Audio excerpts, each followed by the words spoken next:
Olá, alunos, bom dia, boa tarde, boa noite. Eu vou estar resolvendo uma questão sobre campo elétrico e força elétrica, de uma questão que está no livro da Octa+, do sistema poliedro. É uma questão bem interessante e que nós precisamos saber primeiramente os conceitos básicos de soma de vetores. Considere a figura a seguir, em que é o vetor campo elétrico resultante em A, gerado pelas cargas fixas Q1 e Q2. F é a força elétrica na carga de prova Q, colocada em A.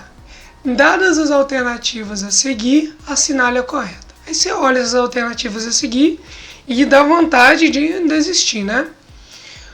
Porém, vamos entender o que acontece aqui, né? A gente tem uma carga Q1 e uma carga Q2, e essas cargas, né? Eu tenho uma carga Qzinho também. O Q1 e o Qzinho, eles vão gerar uma força. Não sei se é de atração ou de repulsão. E a mesma coisa com Q2 e Qzinho. Tá bom? E também essas duas cargas, elas vão acabar gerando campos elétricos.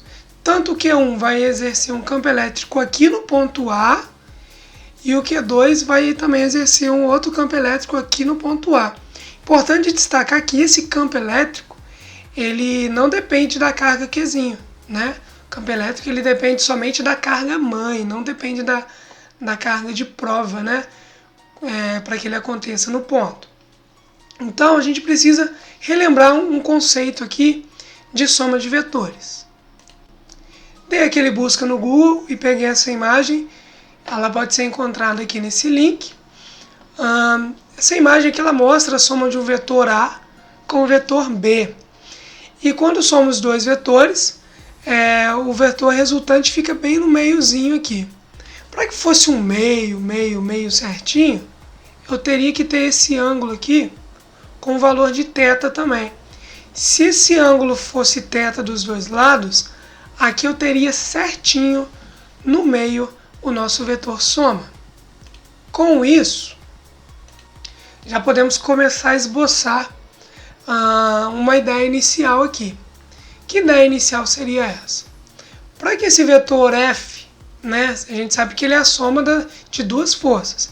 Para que ele fique para cima, eu vou ter que ter uma forçazinha aqui, que eu vou chamar de F1, porque é proveniente da carga 1, está na direção dela. E eu vou ter que ter o meu F2 aqui, proveniente da carga Q2, tá bom? Olha só, a gente já consegue tirar algumas conclusões aqui. O Q1 ele está sendo atraído, está sendo atraído pelo Q1. Ou seja, eles possuem sinais contrários, né? Porque, né, lembrando a nossa lei amorosa, que se aplica também para as cargas, os opostos se atraem. Então, os dois têm cargas opostas, tanto Q1 e o Q. Já o Qzinho, comparado com o Q2, ele está sendo afastado, né? Então, neste caso, eles têm a mesma carga. Eles têm, não a mesma carga, na verdade, né? O mesmo sinal de carga, tá bom? Porque o módulo da carga a gente não vai conseguir afirmar nada nesse caso.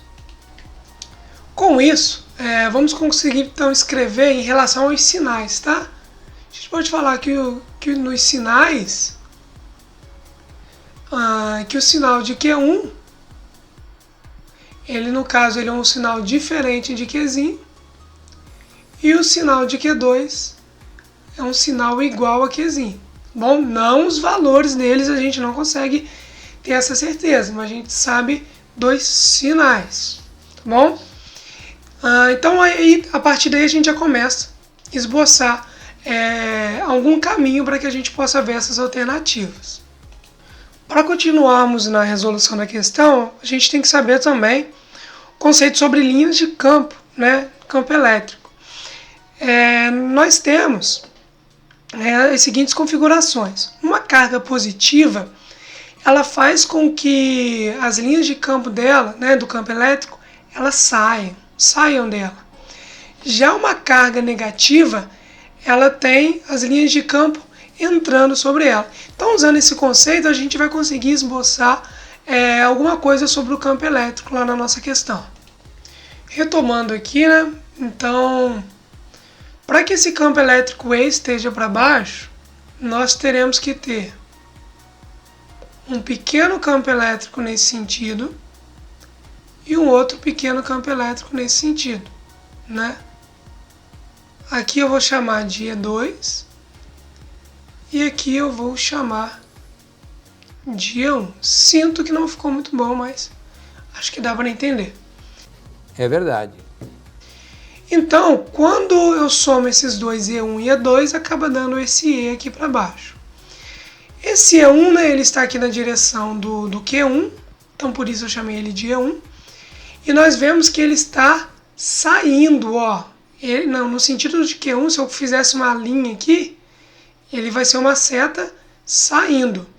Já o E2, se eu continuasse com ele aqui, ele vai estar entrando no Q2.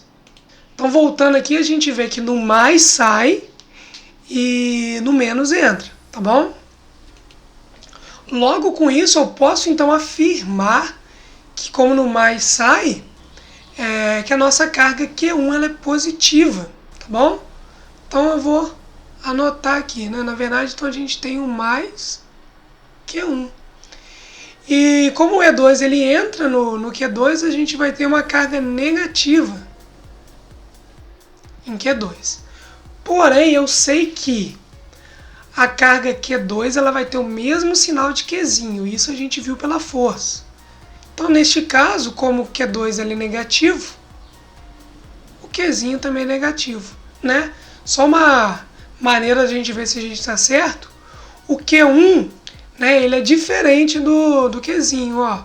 O Q1 é positivo e o Qzinho é negativo. Q1 e Qzinho, então, eles têm sinais contrários, como a gente já tinha notado antes.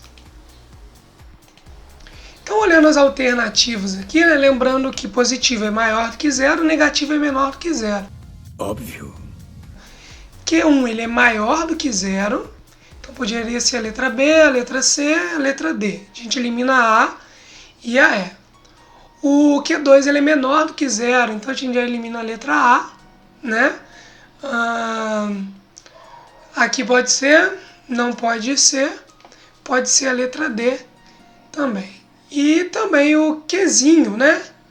O Qzinho ele é menor do que zero. Então, no caso aqui, a única alternativa que fala certinho é a letra D. Espero que vocês tenham entendido.